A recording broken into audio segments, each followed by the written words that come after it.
basically, the point in time was like around 1911, the early 1900s, when there were all these art movements. There was Impressionism, there was Fauvism, there were a lot of isms going around, and artists were trying to do new things, and there were people writing about it, trying to identify what it was they were doing.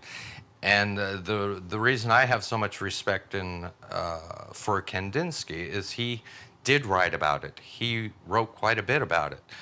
There's a book he wrote called Concerning the Spiritual in Art. It's fascinating because it's looking at the arts from a viewpoint of all arts, not just painting or drawing, in how they represent something. And I think it was because I saw him as a leader of the time.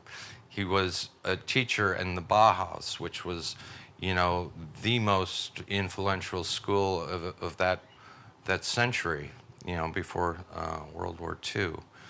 Well, World War I as well. But at any rate, his involvement in it went a lot further than just making a painting and making his paintings. He put a lot of thought into it.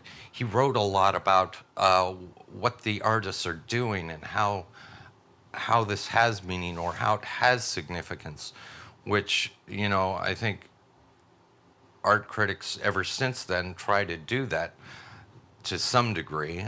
There's always somebody trying to interpret what a painting means, which is sort of the same thing that he did, only he did it from the viewpoint of an artist, which is quite a bit different than the viewpoint of a critic. So that's why I really see him as the central figure for making the medium or the genre of abstractions viable, because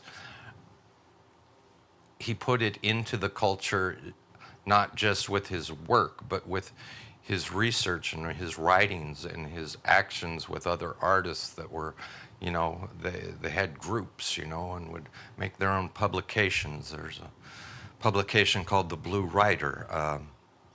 At any rate, it was all in German, but you can get translations in the library. So that's why I have so much respect for the man, besides his art. See, this is what I found. I loved his art. I thought, God, this guy's, I love it, but there was so much behind it that I don't claim to be a Kandinsky, but I would, as a mentor or as somebody you look up to, he's definitely that individual.